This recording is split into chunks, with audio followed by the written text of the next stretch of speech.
Então, é com alegria, né, que hoje a gente tem uma palestra muito bacana chamada Águas do Rio, Desafios para a Sustentabilidade, que vai ser ministrada pela professora Aline Pires. Nós estamos aqui no Projeto 1 fazendo um ciclo de palestras em torno do tema da água. Então, estamos muito felizes de ter você aqui conosco, né, que é tão pesquisadora desse tema. Aline Pires é bióloga com doutorado em ecologia pela Universidade Federal do Rio de Janeiro. Seu principal tema de pesquisa está centrado em entender o papel da biodiversidade nos mais diversos contextos, incluindo para processos e funções ecossistêmicas em ambientes aquáticos e para o bem-estar humano. Nos últimos anos, tem investigado qual o papel da biodiversidade em relação aos efeitos das mudanças do clima. A pesquisadora tem diversas publicações no tema, em periódicos nacionais e internacionais, capítulos de livro e documentos voltados para tomadores de decisão. Coordenou o relatório temático Água, Biodiversidade, Serviços Ecossistêmicos e Bem-Estar Humano no Brasil, produzido pela Plataforma Brasileira de Biodiversidade e Serviços Ecossistêmicos, a BPBES, bem como atuou em diversos documentos produzidos pela plataforma. Atualmente é professora da Universidade do Estado do Rio de Janeiro, participa da coordenação executiva da BPBES e é pesquisadora associada à Fundação Brasileira para o Desenvolvimento Sustentável e à Rede Brasileira de Pesquisas sobre Mudanças Climáticas Globais, Rede do Clima. Então, temos uma super professora sobre o tema da água para a gente aqui poder se situar, né, e poder também pensar em produzir outras cidades diante aí das crises que a gente vem enfrentando. Obrigada, Aline, te passo a palavra. Bom, obrigada, Yazana. Obrigada a todos pelo interesse, assim, né? Claro, a Yazana fez a apresentação formal da minha pessoa, mas, na verdade, eu sou irmã de vocês, assim, sou cria da FRJ, fiz graduação, mestrado, doutorado, morei no alojamento da FRJ, né? Então, assim, eu sou cria da casa, literalmente. Então, sintam-se à vontade para bater o papo como quem bate papo com alguém que vem do mesmo lugar. Quando eu ainda estava na graduação de biologia, eu me meti a pedir estágio na FAO na época, porque eu queria já pensar esse tipo de coisa. Claro que não rolou na época, né? Acabei encaminhando todo o meu estudo para o estudo da água, né? Eu acabei entrando no laboratório de limnologia lá na FRJ e aí culminou nesse caminho. E hoje é uma alegria enorme poder falar para vocês um pouquinho desse caminho e discutir um pouco, na verdade, né? Eu acho que é uma troca onde a gente aprende de maneira mútua, tá? Então, fiquem à vontade, assim, eu montei uma apresentação, essa dinâmica online mais complexa, né? Da gente acompanhar as perguntas, as dúvidas. Então, eu coloquei ali, se vocês tiverem alguma dúvida, é só colocar lá no chat, depois, quando acabar a minha fala, a gente discute um pouquinho com vocês, tá bom? Bom, então deixa eu compartilhar aqui a minha apresentação com vocês. Peraí. Deixa eu ver. Era para aparecer. Deixa eu ver aqui. Tá. Compartilhar.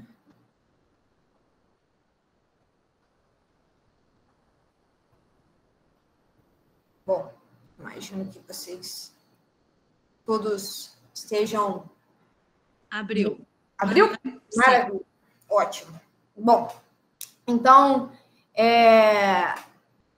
começo a minha apresentação com esse título, né, de Águas do Rio. No anúncio eu coloquei desafios para a sustentabilidade, né, mas aqui hoje eu pensei que a gente está enfrentando tantos desafios, né, que seria mais confortável se a gente pensasse nos caminhos que a gente tem que percorrer, né. Bom, começo com essa imagem, guardem ela, possivelmente vocês conhecem essa imagem, depois a gente vai voltar nela no final da apresentação, talvez uma mensagem onde a gente possa construir esse caminho juntos. Bom, primeiramente, para a gente pensar em água, eu queria balizar um pouco do que a gente está falando quando a gente fala em água, né? Certamente, quando a maioria das pessoas pensa em água, ela pensa a água que sai da torneira ou a água do chuveiro, né? Aquela a conta de água que a gente paga. Mas, na verdade, a água tem diferentes dimensões, né? Diferentes componentes da água. E é desses componentes que eu gostaria de conversar com vocês hoje.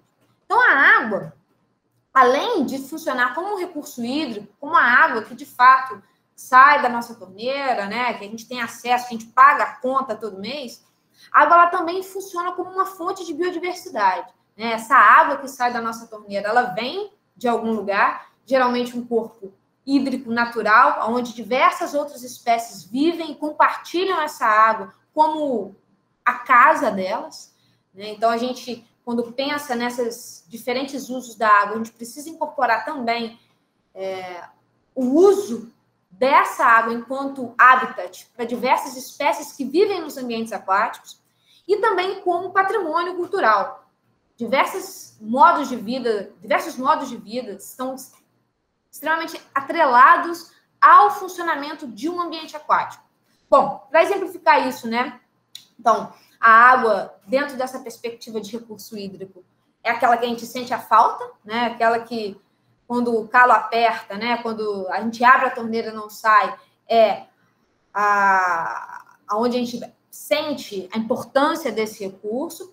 E aí, isso justifica o fato dessa dimensão da água ser a mais trabalhada, é a que gera maior preocupação e mobilização política também em relação a como controlar e gerir esse recurso. Então, isso justifica um pouco o fato das pessoas, de ter um apelo das pessoas grande ao uso da água enquanto recurso hídrico. Bom, mas como eu disse, né, a água, ela também é habitat, né, é a casa de diversas outras espécies, né? O Brasil, em especial, é um país que tem uma biodiversidade aquática ímpar no mundo, na verdade.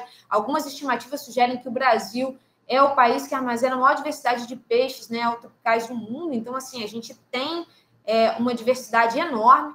Cada uma dessas espécies, dentro do papel ecológico que elas têm, elas são fundamentais, tanto no aspecto ecológico, né, do funcionamento da natureza como um todo, mas também possuem papel de relevância econômica, né? Várias famílias vivem e dependem da manutenção de estoques pesqueiros para o seu modo de vida.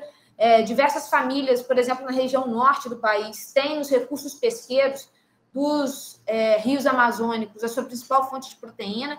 Então, essa biodiversidade ela é importante por si só, né? Isso por si só bastaria o argumento da importância da água para a biodiversidade, mas essa biodiversidade também é capaz de gerar uma série de benefícios para as pessoas.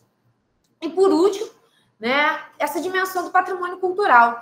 Os ambientes aquáticos eles têm um papel fundamental na manutenção do modo de vida de diversas pessoas.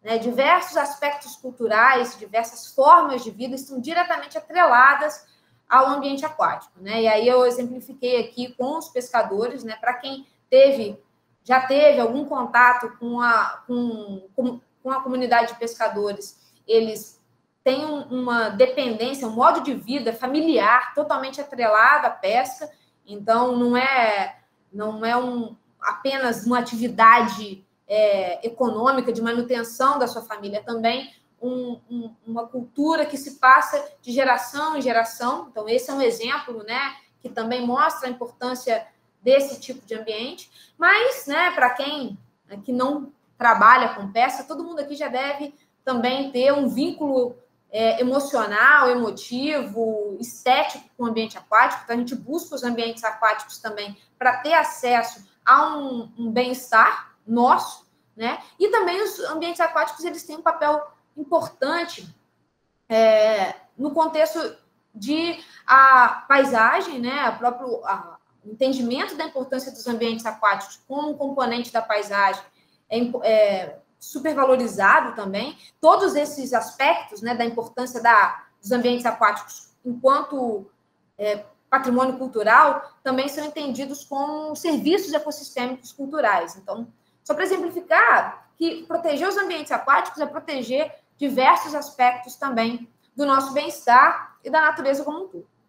Bom, a Yazana, quando me apresentou, né, ela falou desse relatório temático, né, relatório temático que a gente produziu da Plataforma Brasileira de Biodiversidade e Serviços Ecossistêmicos. A BPBS, ela é uma plataforma que reúne mais de 100 cientistas do Brasil todo, dentro da temática da biodiversidade e dos serviços ecossistêmicos. Não sei se todos vocês são familiarizados ou não com o termo serviços ecossistêmicos, mas, na verdade, esse conceito trata especificamente de tudo que é benefício que a natureza dá para o ser humano, pode ser entendido como um serviço ecossistêmico.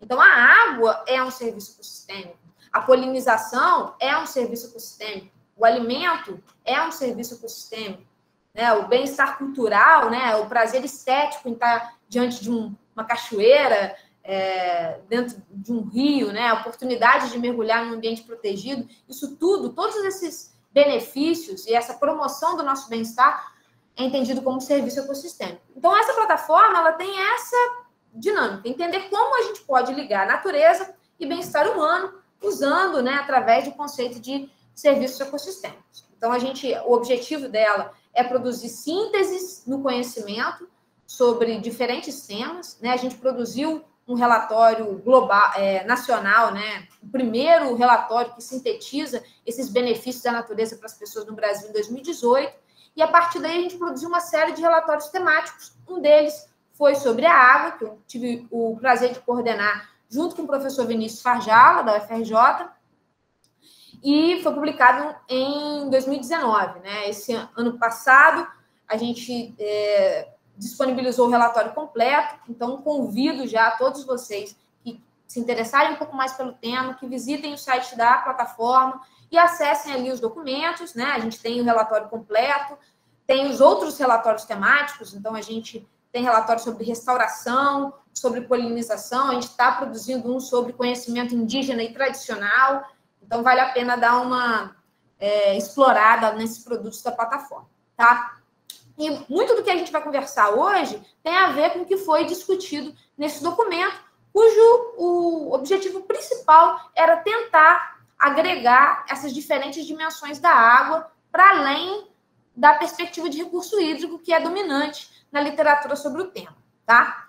Bom, a foto de chamada, né, desse papo de hoje usava os infográficos que a gente produziu para o sumário para tomadores de decisão. Cada um desses documentos que a gente produz, ele tem um documento que é dedicado a informar a tomada de decisão, ou seja, né, não é um conhecimento meramente acadêmico, a gente busca produzir essas sínteses para informar a tomada de decisão, e a tomada de decisão entende-se que passa pelos governantes, mas também por cada cidadão que tem a oportunidade de tomar uma decisão. Então, a ideia é fazer dessa linguagem acadêmica, dessa síntese do conhecimento científico disponível, né, acessível ao maior número de pessoas possíveis.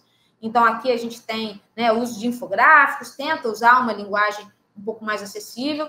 Então, a ideia é que vocês, né, estudantes de quaisquer cursos, né, pessoas que trabalham em diferentes áreas, acessem esse conteúdo.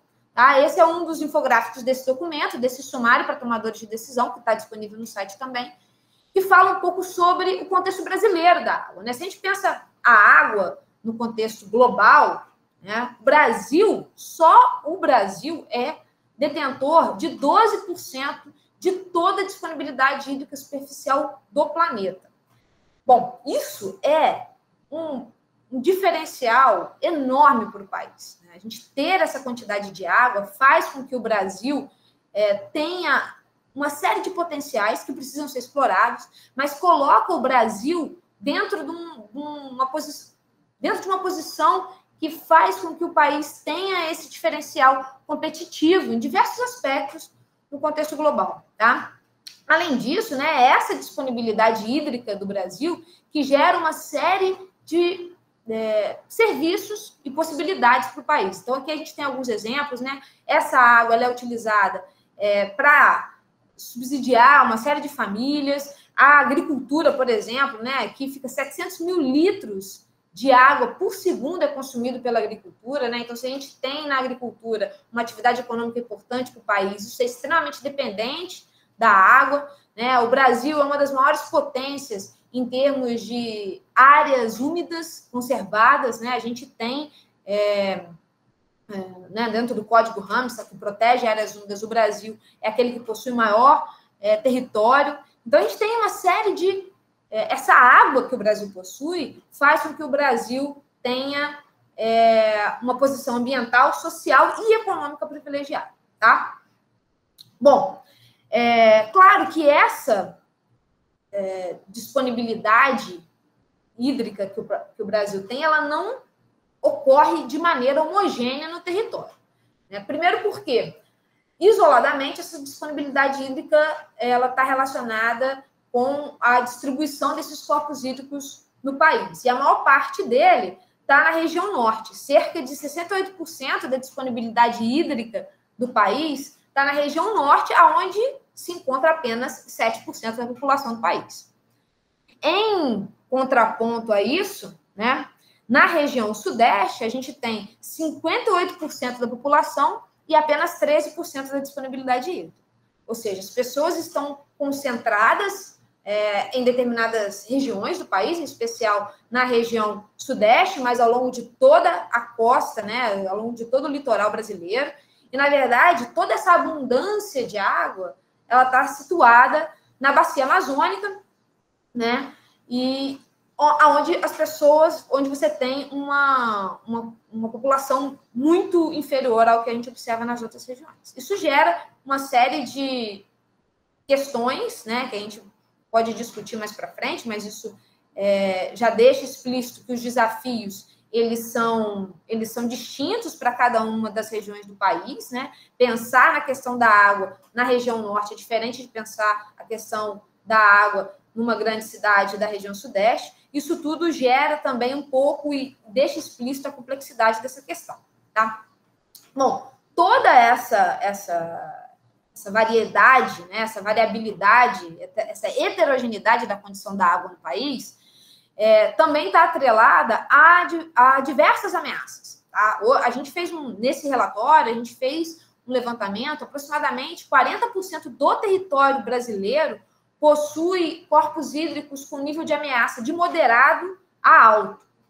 Ou seja, a gente tem uma riqueza e cerca de 40% dessa riqueza ela está ameaçada. Tá? O que ameaça essa riqueza?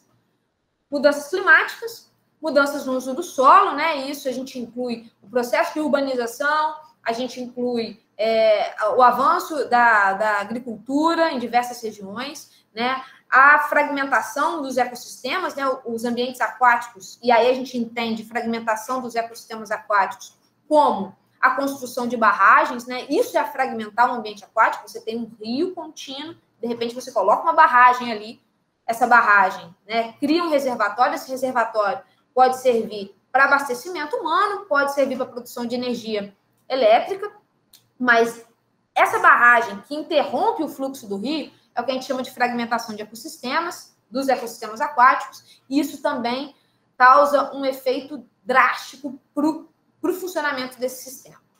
A poluição, né, isso está atrelado diretamente à questão do saneamento nas cidades, né, o processo inadequado de despejo de esgoto e tudo mais. Isso tudo gera esse ponto crítico do Brasil, né? Então, apesar da gente ser essa potência, a gente tem uma potência ameaçada, tá? Bom, e aí, né, tem uma série de esforços no sentido de proteger esse recurso e o que seria necessário para proteger esses recursos, né? Bom, para isso, a gente tem uma série de políticas públicas voltadas para a questão da água. A gente vai discutir as principais aqui, mas uma das políticas que são mais importantes, né, e que trata especificamente da questão da água no contexto nacional é a Política Nacional de Segurança Hídrica, né? Esse documento ele foi publicado em 2019, tá? Então vale a pena quem tiver interesse nessa questão da segurança hídrica, acessar esse documento, um documento que foi produzido pelo Ministério do Desenvolvimento Regional e pela Agência Nacional de Águas, que estimou que, caso não seja feito nenhum investimento em infraestrutura para garantir segurança hídrica, até 2035, 1/3 da população brasileira vai sofrer com falta d'água. E isso vai afetar diversos setores produtivos. Bom, como é que você imagina que um único país que possui mais de 10% da água de todo o planeta pode ter 1/3 da sua população sofrendo com falta d'água? Esse é um desafio que está diante dessa geração, da gente, né? E a gente precisa enfrentar o que vai decorrer disso. O Plano Nacional de Segurança Hídrica, ele tenta explorar os aspectos necessários para a gente garantir que esse cenário crítico não se estabeleça, né? E aqui tem uma série de aspectos que contribuem na resolução desse problema, né? Eu não vou explorar cada um deles. Sugiro e convido mais uma vez que vocês acessem o documento, dá uma olhada lá, né? E vejam alguns números que a gente traz, que são números importantes, para a gente discutir. Aí a gente tem um canal aberto aí nesse sentido, tá? Bom, como é que a gente vai resolver esse problema, né? O que essas políticas trazem, o que a ciência diz que é importante ser feito, né? E entre as principais medidas que a gente já reconhece que vão trazer uma série de benefícios relacionados à questão da água no país é a universalização do saneamento básico. Bom, a perspectiva é um benefício na ordem de 1,5 trilhão de reais, né? E esses benefícios eles se distribuem nos mais diversos aspectos, aspectos relacionados principalmente à saúde humana, né? Então, uma série de doenças vão ser evitadas com o saneamento. E esse valor, né, parece um grande montante, né? Mas ele é 4 vezes maior do que o que a gente estima que seria gasto para implementar o saneamento básico universal. Ou seja, né, é um investimento super grande, né? A gente ter 4 vezes, investir um montante e ter 4 vezes o benefício, né, reduzindo custos, principalmente relacionados à saúde, é um grande negócio. Tá? Então, o saneamento é uma questão crítica, principalmente para cidades, onde as pessoas estão situadas, né? E tem uma série de outros aspectos, né? Aqui nesse infográfico a gente chama um pouco sobre essa questão da produção do conhecimento, do engajamento do engajamento das pessoas, do estabelecimento de determinadas políticas, de garantir uma gestão eficiente, de usar a tecnologia para integrar soluções que possam garantir qualidade e quantidade de água para as pessoas, né? Então, isso tudo está presente um pouco nesse documento, que reforça o papel do Plano Nacional de Segurança Hídrica como um componente importante para assegurar a disponibilidade hídrica no país. Tá? Bom, então a gente, né, só para a tônica geral desse documento fala sobre o quanto que a questão hídrica do país ela vai ser bem implementada através de estratégias regionalizadas, ou seja, a gente precisa ter conhecimento das estratégias disponíveis, mas ao mesmo tempo ter uma perspectiva, um olhar local sobre problemas regionais, problemas locais, e usar esse portfólio de soluções para implementar soluções nessa escala. Bom, e para isso, a gente vai precisar produzir conhecimento, porque existem uma série de lacunas, desenvolver e aplicar novas tecnologias, fortalecer os instrumentos de política de gestão que existem e engajar todo mundo nisso, né? As pessoas, a indústria, principalmente, que também depende muito, a indústria vai ser o setor mais beneficiado com a implementação e garantir a segurança hídrica no país. Então, a gente precisa envolver todo mundo nesse processo. Bom, e aí, né, o que eu imagino que até aqui tenha ficado marcado é esse conceito de segurança hídrica, né? O quanto que segurança hídrica é um componente fundamental na hora da gente tentar pensar a água. Bom, não sei se vocês têm também já tiveram contato com esse conceito de segurança hídrica, mas o conceito de segurança hídrica ele tem a ver com ter água disponível, e aí entende-se disponível por quantidade e qualidade, ou seja, você ter água numa quantidade e numa qualidade adequada para atender demandas de um determinado setor. Quando a gente pensa no conceito amplo de segurança hídrica, a gente está pensando em segurança hídrica para diferentes setores, tá? Bom, e essa é um grande avanço do Plano Nacional de Segurança Hídrica. Eu falei lá no começo do nosso papo que a gente tem um viés de entender a água dentro da perspectiva de recursos hídricos, né? Ou seja, a água que está na nossa torneira, a água que entra para a indústria, que é usada para produção dentro da indústria, a água para garantir produção agrícola. A gente tem essa perspectiva da água, né?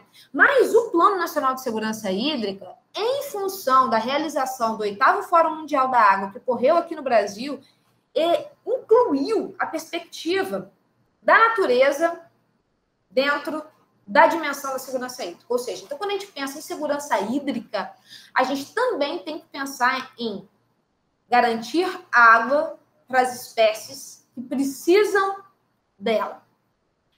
Bom, o índice de segurança hídrica, né, que é utilizado na produção do Plano Nacional de Segurança Hídrica, ele leva em consideração também outros componentes. Então, além das pessoas, né, que é essa lógica do abastecimento humano da água, além da questão da natureza, de proteger os ambientes aquáticos, tem um aspecto relacionado especificamente com a questão climática, né? Ou seja, entender de que maneira processos de inundação e seca afetam as pessoas, geram segurança, né? Então tem um aspecto climático nesse aspecto, ou seja, a seca é um problema, a inundação é um problema, isso está relacionado principalmente com aspectos climáticos, e garantir também que haja água em quantidade suficiente para garantir aspectos econômicos e a manutenção de setores produtivos, porque, pela Política Nacional de Recursos Hídricos, né, o uso prioritário para abastecimento humano, então isso tudo gera uma certa fragilidade, né, uma preocupação específica com a manutenção do setor produtivo. Tá? Então, essas são as 4 dimensões. Quando a gente está falando de segurança hídrica, a gente está falando de garantir segurança hídrica para todos esses aspectos. Dúvidas, né? Queria entender um pouco melhor isso, né? A BPBS, né, a Plataforma Brasileira de Biodiversidade e Serviços Ecossistêmicos, ela tem uma parceria com o jornal Nexo, Políticas Públicas. Então, a gente produz conteúdo e traz temas que a gente considera relevante para a pauta da plataforma dentro do espaço do Nexo. Então, a gente fez uma série de matérias, né, e um esforço de trazer essa questão da água para o Nexo, e desses esforços gerou também um entendimento sobre essa regionalização da segurança hídrica no país. Então, lá eles explicam um pouco de que maneira cada uma dessas dimensões da segurança hídrica, o que significa garantir água para as pessoas, o que significa garantir água para a economia, dentro da perspectiva do clima, para a natureza, e apresenta um pouco como cada uma dessas dimensões da água se comporta no país. Bom, né, se a gente observar aqui no nosso, né, aqui onde a gente tem os mapas do Brasil, a gente vai ver que a questão climática, né, de um aspecto ou de outro, ela atinge todo o território nacional, né, seja em relação à seca, seja em relação às inundações. Isso faz com que ela tenha um aspecto mais homogêneo ao longo de todo o território nacional, enquanto aspectos relacionados à economia e as pessoas e à natureza, ela tenha impactos mais regionalizados, né? Em todas essas dimensões, a região nordeste do país ela tem um ponto mais colorido nesse mapa, né? Então, a gente consegue ver que para todas essas dimensões, a segurança hídrica na região nordeste do país ela é extremamente afetada. Mas também as grandes cidades são pontos coloridos nesse mapa, né? Inclusive o Rio de Janeiro. Então, mostra que a gente tem uma série de preocupações aí dentro da nossa perspectiva do Rio, para tratar essas diferentes dimensões da segurança hídrica. Tá? Esse é um mapa presente diretamente do relatório, né, do Plano Nacional de Segurança Hídrica, né, onde a gente tem uma compilação de todas essas dimensões da segurança hídrica. Esse é um índice integrado, né, e mostra e deixa bem evidente o quanto que a região nordeste do Rio de Janeiro é aquela que apresenta os piores índices de segurança hídrica, né? Mínimo, abaixo, a grande maioria do território do extremo, né, nordeste do país tem essa perspectiva, né? Mas, né, se a gente descer também, né, o extremo sul do país, principalmente atrelado ao grande impacto que as mudanças climáticas traz para essa região do país, e os grandes centros urbanos, né? Então tá ali, né, na região sudeste, o que chama a atenção tá ali o Rio de Janeiro, pintado de vermelhinho e laranja. Bom, qual a grande questão nisso, né? E o que a gente entende como solução para isso? E aí eu faço uma pausa aqui para trazer uma das coisas que a gente trata no relatório, um dos aspectos que a gente trata no relatório e que está sendo discutido, na verdade, foi recentemente aprovado, é a questão do novo marco do saneamento, é a ideia de promover essa universalização do saneamento, né, até 2033, né? O que ele traz? O que o marco do saneamento ele propõe? Que até 2033, 99% da população ela tenha água potável em casa, até dezembro de 2033, que 90% da população do país ela tenha coleta e tratamento de esgoto nesse mesmo tempo, que haja uma série de ações dedicadas à diminuição do desperdício de água e aproveitamento da água da chuva. E aí eu certamente imagino que vocês tenham uma série de ideias a como fazer isso de uma maneira que seja incorporada aos processos produtivos, né, que a gente tem disponível, né, a questão do próprio mercado também de absorver essas novas formas de garantir o aproveitamento da água da chuva, diminuir desperdício, estímulo ao investimento privado através de licitação entre empresas públicas e privadas, o fim de direito, né, ao saneamento para empresas estaduais e garantir que, caso essas metas não sejam cumpridas, que as empresas responsáveis por implementá-las percam o direito de executar o serviço.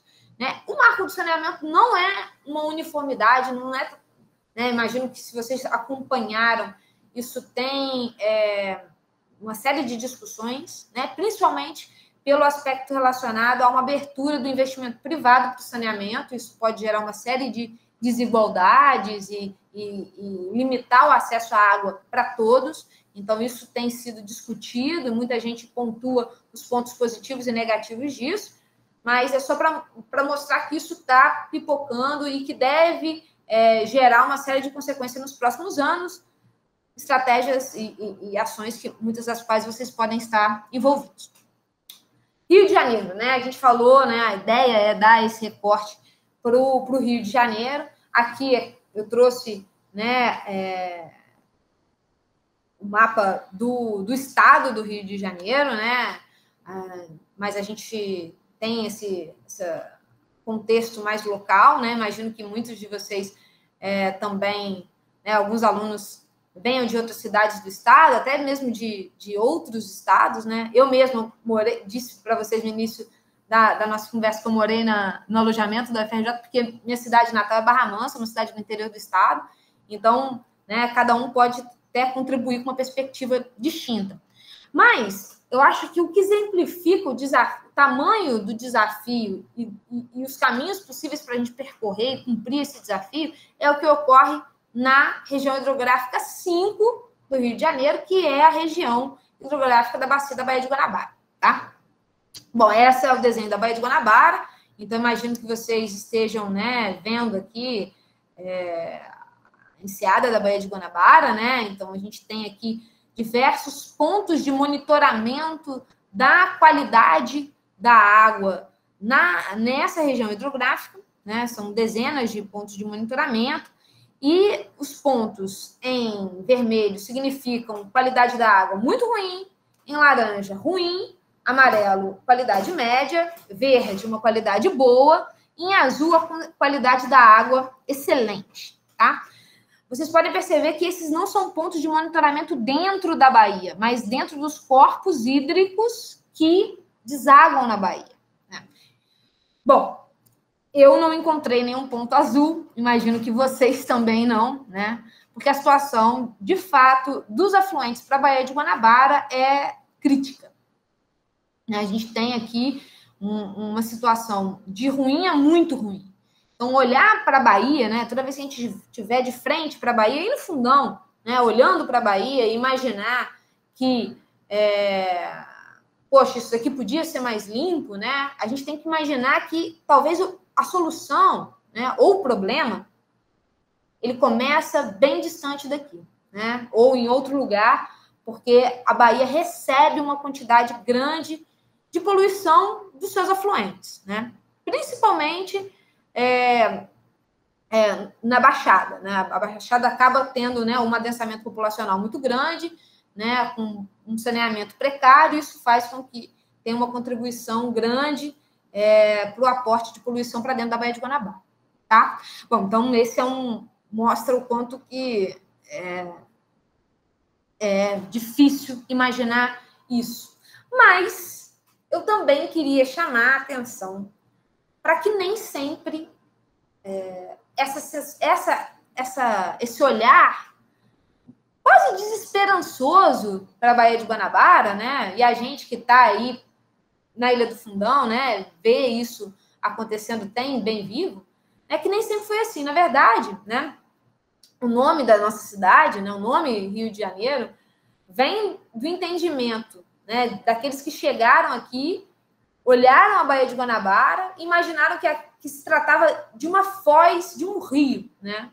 E como eles chegaram aqui no dia 20 de janeiro, né, o nome da nossa cidade é São Sebastião do Rio de Janeiro, imaginando que a Baía de Guanabara era um rio, né? E certamente o que eles encontraram quando eles chegaram no Rio de Janeiro era uma sensação de deslumbre que ainda a cidade causa, certamente quem chega aqui, e que também provoca, né, uma série de questões e oportunidades para a gente continuar a discutir. Mas eu imagino que o que eu queria trazer com isso, né, além de trazer a importância dessa questão da água para o próprio nome da nossa cidade, do nosso estado, é trazer essa perspectiva, esse olhar que talvez nesse momento de deslumbre, os povos que já viviam aqui e aqueles que chegavam tinham sobre esse espaço, tá? Bom, então, a gente chama essa questão do Rio de Janeiro tendo um processo crítico no contexto nacional, né? Dou um zoom aqui, a gente perde até um pouco a resolução para garantir que estamos todos convencidos de que a gente tem um caminho longo a ser percorrido para garantir segurança hídrica no nosso estado, em especial na região metropolitana do Rio. Então, está bem aí explícito isso, né? Volto para essa questão da água. E aí, lembro, né, para quem eu não estou conseguindo acompanhar quem está chegando, os alunos e tudo mais, né, porque minha tela está compartilhada com todo mundo, a gente precisa pensar a água dentro da perspectiva das 3 dimensões que eu chamei a atenção lá no começo da nossa fala. A água enquanto recurso hídrico, a água enquanto patrimônio cultural e a água como componente fundamental para a manutenção da biodiversidade. Dentro da cidade universitária, né, a gente tem comunidades de pescadores que pescam na Baía de Guanabara ainda hoje, né, e tem o seu modo de vida atrelado à Baía de Guanabara, né, e que tem um conhecimento enorme sobre o funcionamento do sistema, que contribuem para a gente pensar a água dentro dessa perspectiva e devem ser sempre incluídos nesse processo. Então, acho que a gente consegue trazer para a perspectiva da nossa cidade, da nossa região, o quanto que cada um desses componentes faz parte do caminho que a gente quer percorrer. Bom, como é que essas coisas elas acontecem? Como é que a gente começa, né, a pensar esse caminho, né? Bom, existem uma série de aspectos legais que já estão bem estabelecidos, né? A gente tem a Política Nacional de Recursos Hídricos, né? Ou a Lei das Águas, que foi estabelecida em 1997, né? Possivelmente ela é mais velha do que muitos de vocês aqui, estão cursando, eu não sei qual período ao certo cada um de vocês estão, mas é um marco importante da água no país. E depois disso, uma série de normativas derivou da Lei das Águas, né? Inclusive a lei que classifica os corpos hídricos em função do seu uso. Então, a gente tem corpos hídricos que são classificados como de caráter especial, né? E esses corpos hídricos de caráter especial, eles possuem essa série de usos previstas. Então, a gente está pensando em garantir o equilíbrio natural das comunidades que vivem nesses ambientes, proteger as comunidades aquáticas que vivem ali, garantir o contato primário das pessoas com esse ambiente, a pesca, abastecimento para consumo humano, recreação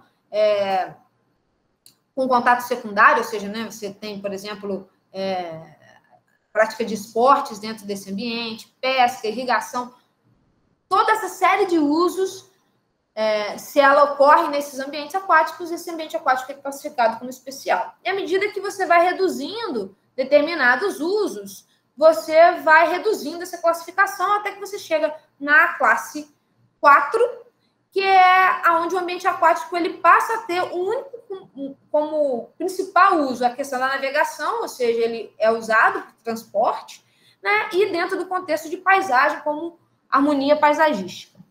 Bom, eu queria imaginar que todos os ambientes aquáticos, todos os corpos hídricos, eles poderiam e deveriam ser classificados como especial, né? Então, seria muito bonito se a gente conseguisse converter ambientes que hoje são classificados como 4, né, em ambientes especiais e poder garantir, porque, na verdade, se vocês observarem esse quadro, que está presente no relatório completo, também que a gente produziu, né, não é uma questão de escolha.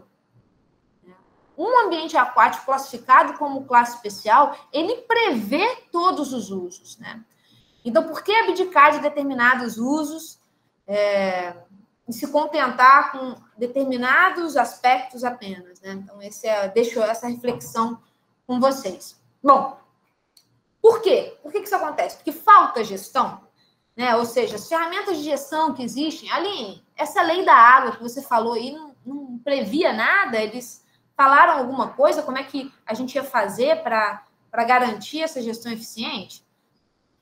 Bom, existem vários aspectos relacionados à gestão dos recursos hídricos no país.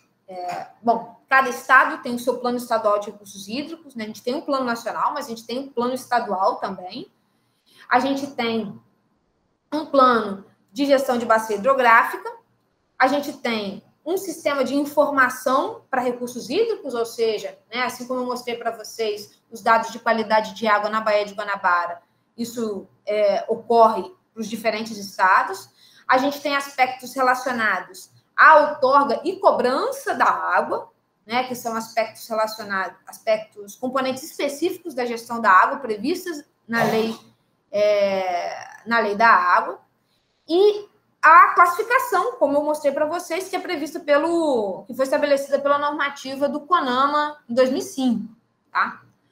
Bom, olhamos essa situação do país, a gente pode ver que cada estado tem ou não um desses componentes falhos, tá? Possui ou não está implementado, mas o que eu queria que vocês se atentassem, a gente fosse lá no Rio de Janeiro e olhasse que ele todo está em verde. Ou seja, tem apenas 3 estados que apresentam essa mesma característica, né? Que é Minas Gerais, né? Paraná e o Rio de Janeiro. O resto, todos os estados, têm pelo menos um componente que não é verdinho. Ou seja, poxa, então o Rio de Janeiro está bem na fita, né? A gente tem, dentro do contexto nacional, os instrumentos de gestão funcionando, né, implementados, né? E aí a reflexão é se, na verdade, o que nos falta, né, ou é uma gestão que seja eficiente. Bom, essa gestão eficiente, e aí que vem o desafio, é garantir uma gestão que leve em consideração a complexidade do problema, né? Então, não adianta apenas pensar na gestão, né? Ter os instrumentos de gestão e colocá-los no campo, né? É importante garantir se esses instrumentos de gestão, eles de fato são eficientes em cumprir o papel para que foram criados, né? E talvez esse seja o grande desafio. Tá, então a gente precisa repensar o processo, a gente precisa ir para algum lugar. Quais são as soluções que a gente tem disponível, tá? E aí eu queria falar um pouquinho sobre o conceito de sustentabilidade, né? Talvez vocês já tenham visto esse conceito em diferentes aspectos, em diferentes contextos. Vocês tenham conhecimentos diversos em relação ao conceito de sustentabilidade. E eu queria apresentar esse conceito para vocês. É um conceito bem, talvez, teórico do termo, tá? Mas ele está presente numa das contribuições do Fábio Scarano, que é parceiro da Yazana também, então, meu parceiro, então vale a pena depois vocês explorarem um pouco o material que o Fábio produz, né? Super bacana discutir esses aspectos da sustentabilidade. E a sustentabilidade, nessa perspectiva, ela é apresentada como uma área do conhecimento que emerge a partir da fusão de diferentes áreas do conhecimento. Então, como base, né, a gente tem aspectos políticos, aspectos científicos, né, a ciência produzindo conhecimento, e aspectos de valor, aspectos morais que estão diluídos na sociedade, né? Então, todos esses aspectos, né, eles têm diferentes componentes. Então, por exemplo, na política, a gente tem aspectos ambientais e desenvolvimento. Na ciência, a gente tem as ciências naturais e as ciências sociais. E valores morais, a gente tem a ética do próprio indivíduo e uma ética coletiva, né, que delimita um pouco as regras sociais que a gente possui. Esses aspectos, eles convergem dentro de uma perspectiva, né, no caso da política, de políticas de sustentabilidade. As ciências naturais, ao se juntar com as ciências sociais, também permite o surgimento de uma ciência da sustentabilidade, ou seja, na essência, a sustentabilidade, ela surge a partir da fusão de diferentes aspectos. E dentro dos aspectos morais, e esse talvez seja o conceito mais importante do que é a sustentabilidade, é de justiça intergeneracional. Quando a pessoa busca sustentabilidade, ela não está pensando apenas no que ocorre no seu momento presente, mas ela está pensando também no que no que é justo com quem ainda está por vir. Esse é o conceito de justiça intergeneracional, tá? Todas essas coisas juntas culminam na sustentabilidade, e aí dentro de um espaço hipotético, né, a gente tem essa sustentabilidade profunda, onde a gente discute outros conceitos como utopia, Gaia, que é um nível de sustentabilidade onde o ser humano passa a ter uma relação direta com a natureza, mais do que o uso sustentável dela, né? Uma relação em plena harmonia, de plena integração entre as pessoas e o seu meio, tá? Isso tudo, aspecto teórico. Como é que funciona a sustentabilidade na prática? Em 2015, as Nações Unidas falaram: precisamos mudar a forma como a gente vive nesse planeta. E propuseram os objetivos do desenvolvimento sustentável. Bom, esse quadrinho colorido, imagino que alguns de vocês já tenham visto, né? Ou todos vocês, né? Que basicamente busca estabelecer o mundo que a gente quer. A gente costuma atrelar o termo sustentabilidade a uma lógica natural, proteção da natureza e tudo mais, mas a sustentabilidade ela é entendida em diferentes dimensões, né? Acabar com a pobreza, acabar com a fome, garantir saúde e bem-estar, educação, igualdade de gênero, reduzir desigualdade, garantir crescimento econômico, garantir água para todo mundo, proteger a biodiversidade, paz, justiça, acabar com as mudanças climáticas, ter produção e consumo consciente, proteger, né, construir e proteger as cidades e garantir comunidades sustentáveis. Isso tudo são aspectos dessa agenda, né? De imaginar o mundo que a gente quer.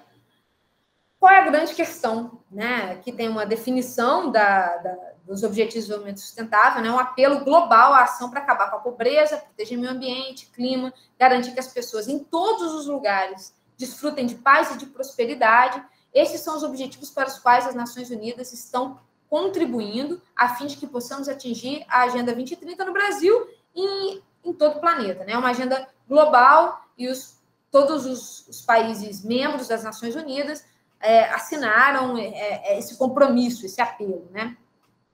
Bom, cada um desses objetivos tem uma série de metas, são 17 objetivos, ao todo 169 metas, e tem um deles dedicado apenas à água, né? Qual é o grande desafio dessa sustentabilidade da prática aí, né? Que os países já assinaram, as Nações Unidas organizou tudo direitinho, então, primeiro que ele tem uma data, ele precisa ser cumprido até 2030, ou seja, em menos de 10 anos, a gente chegaria nesse mundo que a gente quer. Isso faz com que esse seja um desafio extremamente ambicioso. Como é que a gente vai fazer essa coisa acontecer?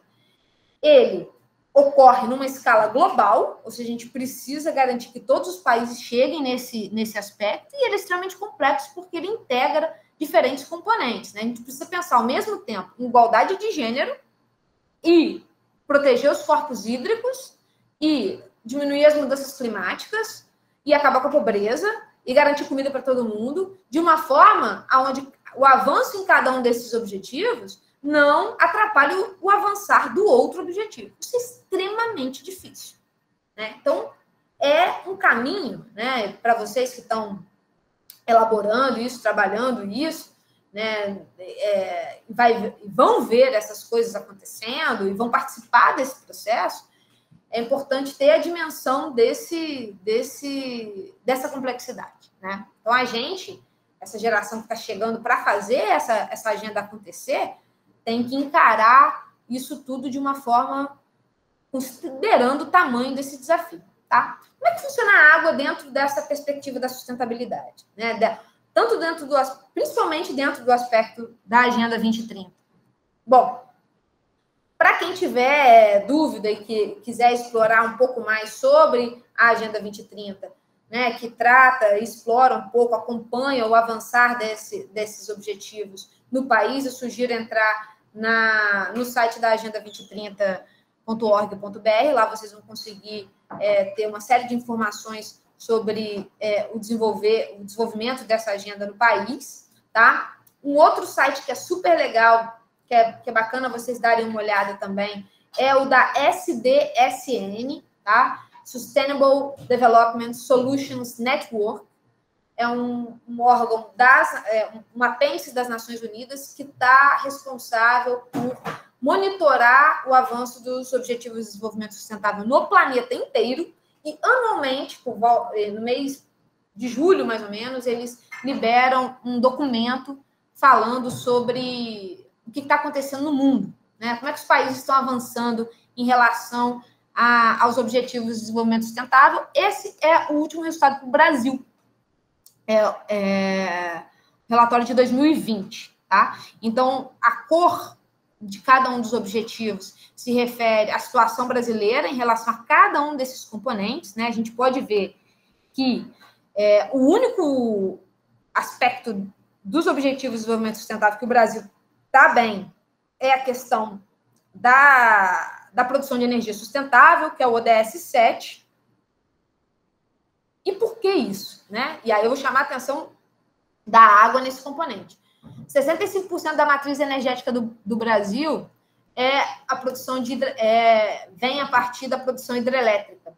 E a produção de energia hidrelétrica é considerada uma fonte de energia renovável, né? Tem série de problemas ambientais, mas ela é considerada uma fonte de energia sustentável, renovável, e isso faz com que o Brasil esteja nessa posição segura, né? Mas a gente tem outros aspectos aí, né, relacionados principalmente à questão da saúde, a questão do crescimento econômico, a questão da desigualdade. O Brasil é um dos países que apresentam as piores condições os piores valores dos índices de desigualdade. e aspectos relacionados também à paz e justiça. Então, a gente tem aí um grande desafio, e embaixo a gente tem essas tendências aí, né, de melhoria, de avanço em cada um desses componentes. Quanto mais verdinho, melhor também. Então, vale a pena explorar esse documento. A SDSN tem uma sede, né, tem um braço brasileiro no Rio de Janeiro, dedicado às cidades, né? Ela esse braço da SDSN no Brasil, ela é discutida principalmente no Departamento de Geografia da PUC, Rio. Então, também, quem tiver mais interesse em se envolver nesse tipo de avaliação e tudo mais, procura essa galera lá na PUC, porque eles estão um olhar bem dedicado ao ODS 11, que é voltado para as cidades.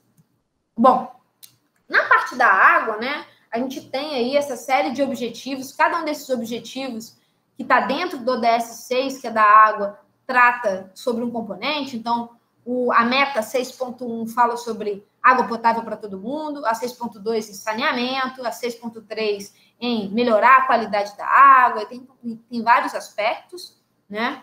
Então, ou seja, leva em consideração os diferentes aspectos que a gente chamou a atenção. Então, é uma agenda legal, uma agenda que leva em consideração a complexidade, né? Zela pela participação das pessoas, né? Ou seja, permite que esse patrimônio cultural diverso seja incorporado nas decisões, fala sobre proteção e restauração de ecossistemas. Então, é uma agenda super bacana que vale a pena investir, vale a pena trabalhar em cima. O que eu queria mostrar para vocês é que essa sustentabilidade na prática e a água, né, esse é um modelo que foi desenvolvido por os pesquisadores para tratar a questão alimentar especificamente, mas que é utilizado, que é chamado de modelo bolo de noiva, esse modelo.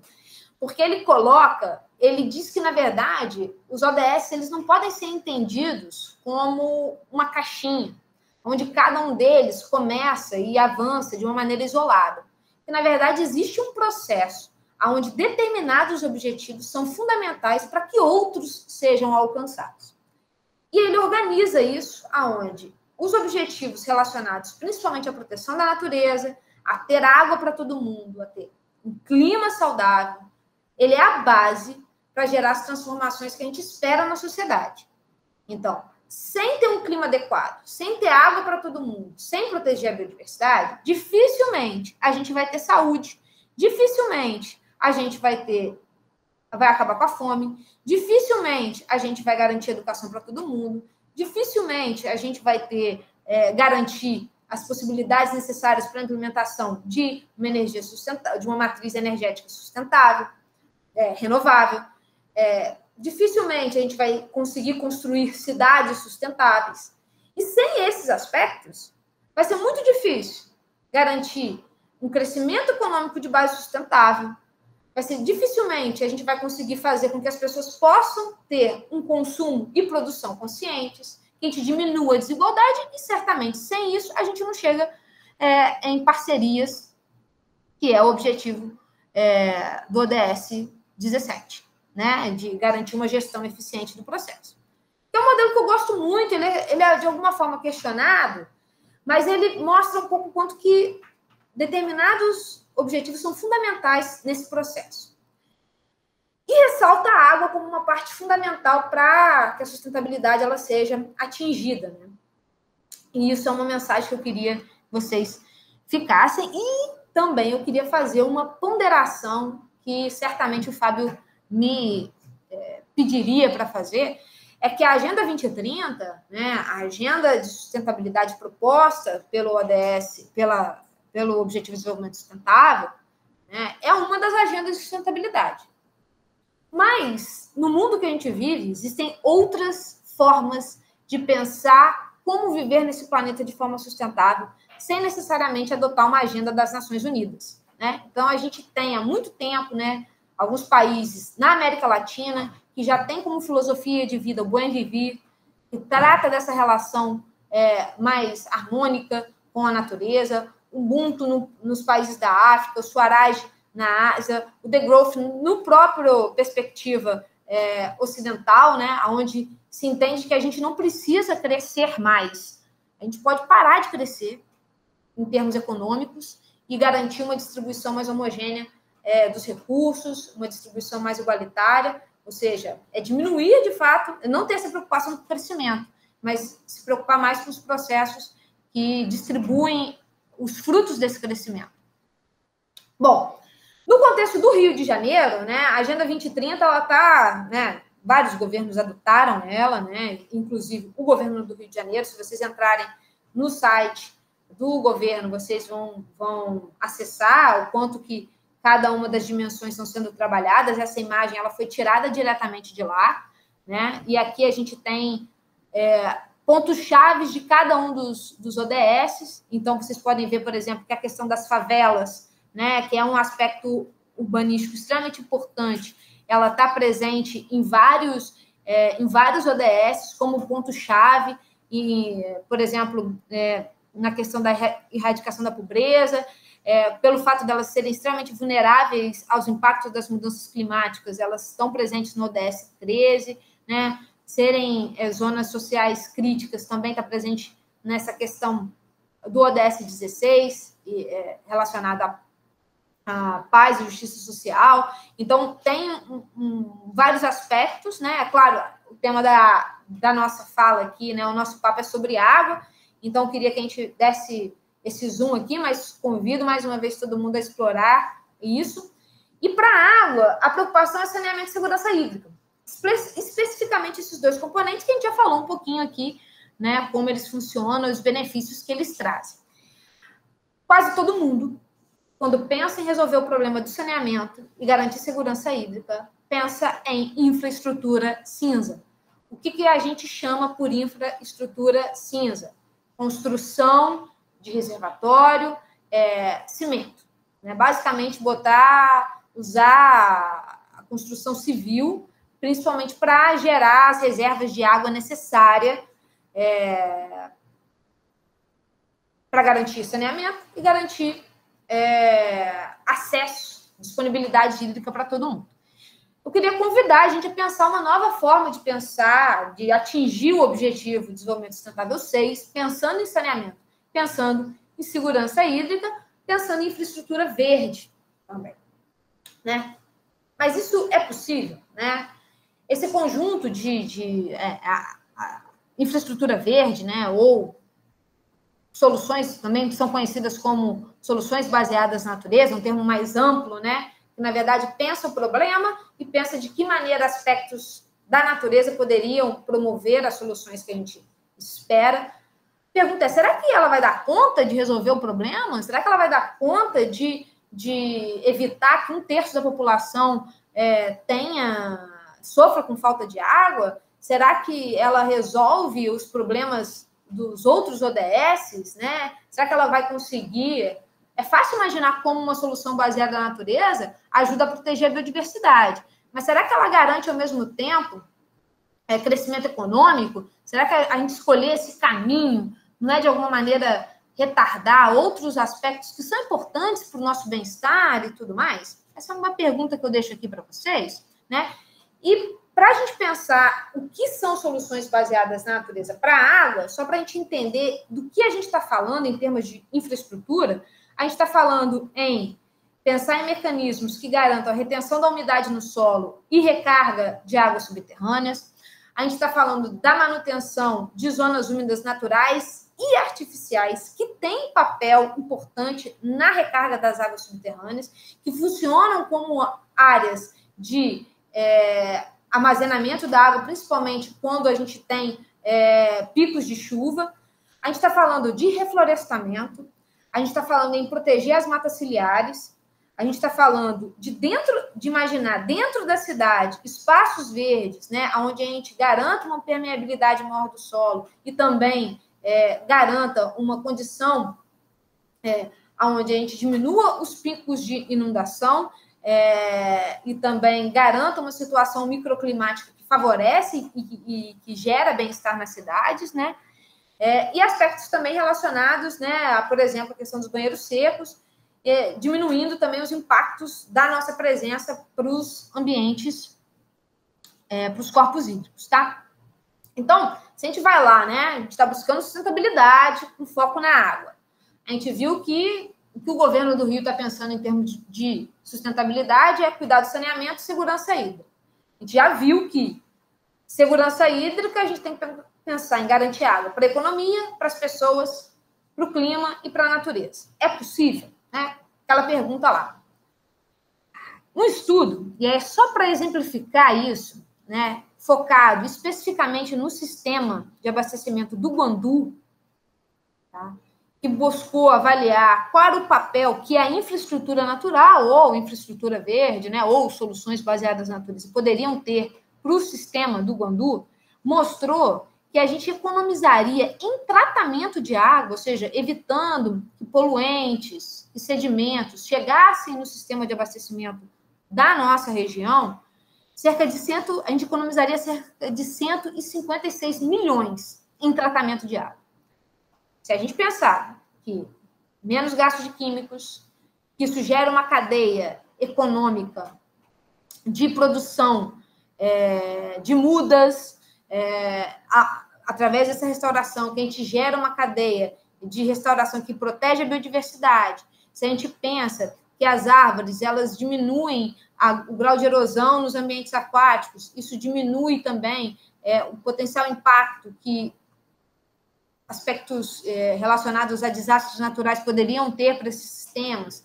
Se a gente pensa, né, que uma vez que a gente consegue valorar isso, que a gente sabe o valor e o benefício monetário que isso tem, a gente consegue também pensar nos benefícios econômicos disso, né? Isso só em termos de tratamento de água. Se a gente imaginar que esse benefício para o saneamento pode levar a uma série de outros benefícios e redução de gastos com saúde e outros aspectos, isso fica ainda mais explícito, tá? Então, né, aqui tem alguns documentos que são produzidos pelas Nações Unidas Águas, todo ano também, né? Em 2018 falou especificamente sobre essas soluções baseadas na natureza, ano passado falou sobre aspectos de mudança climática, vale a pena dar uma olhada também, né? Então, a grande resposta para essa pergunta é um grande sim, né? Assim, as soluções baseadas na natureza, elas podem acoplar uma série de benefícios, só elas resolvem o problema? Também eu poderia dar um grande não aqui. Para várias situações, a gente vai precisar acoplar infraestrutura cinza com infraestrutura verde para garantir o bem-estar das pessoas. Então, não é para a gente abdicar do que a gente já sabe que dá certo, da construção de reservatórios e tudo mais. Mas é para incluir infraestrutura verde, porque ela pode diminuir os custos significativamente, pode acoplar uma série de benefícios e pode facilitar essa missão tão difícil de que é chegar a um 2030 com o mundo que a gente quer, né? E a água está aqui na base, a água compõe o ODS 6, que está aqui na base, responsável por gerar toda essa cadeia de benefícios e essa cascata de efeitos positivos. E aí eu termino, né, a minha fala com essa foto que eu encontrei na internet de umas crianças olhando para a Baía de Guanabara, perto do Museu da Manhã, né, pensando talvez, não sei o que, talvez pensando que queriam comer uma pipoca, ou não queriam fazer a atividade que o professor propunha, mas certamente representando um futuro, né? Um futuro que a gente precisa pensar, um futuro para essas crianças, né? E esse olhar da Baía de Guanabara, de imaginar um futuro, coincide com, talvez, essa visão, né? Esse foi um esforço que algum ilustrador, né? Uma equipe de design teve em tentar reproduzir o Rio de Janeiro antes da chegada dos portugueses aqui, como é que seria a nossa cidade. Então, a gente teria essa visão, né?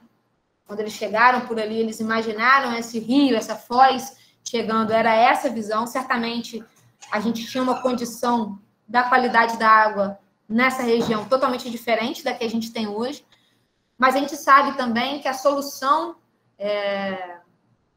também está aí, está disponível, né? O Rio de Janeiro tem uma relação intrínseca entre proteger a natureza e garantir a água, né? A Floresta da Tijuca, ela foi toda mata secundária e ela foi restaurada porque foi percebida a importância que a manutenção dessa área verde teria para garantir água na cidade do Rio de Janeiro, né? Depois um período grande de plantação de café, ou seja, e hoje a gente tem uma das maiores florestas urbanas do mundo, fruto disso, né?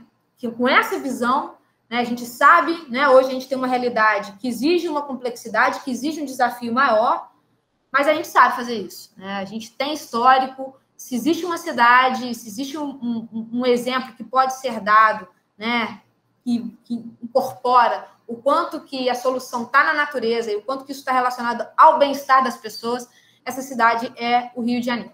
Então, muito obrigada a todos. Se vocês tiverem alguma dúvida e quiserem elaborar isso, se tiver, agora a gente debate isso aqui, se não, só me mandar um e-mail também, o meu e-mail está aí embaixo.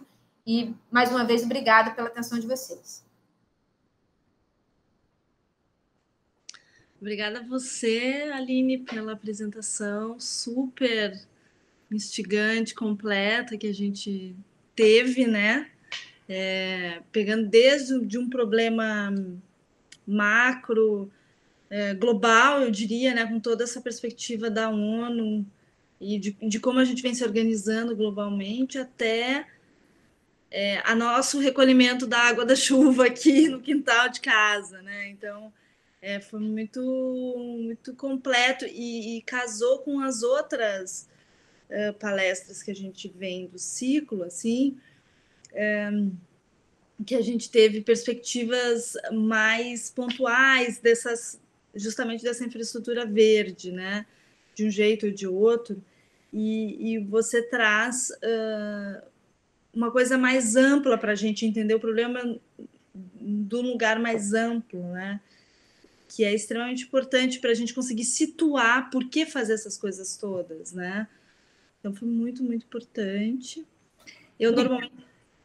Não, eu agora, porque quando a gente compartilha a tela, né, a gente não vê o tempo que a gente está falando, e eu tô aqui de boa, falei pra caramba aqui para vocês, desculpa aí para quem ainda está ativo no processo, mas foi super... quando a gente gosta do que a gente trabalha, a gente acaba se empolgando, né? Se empolgando.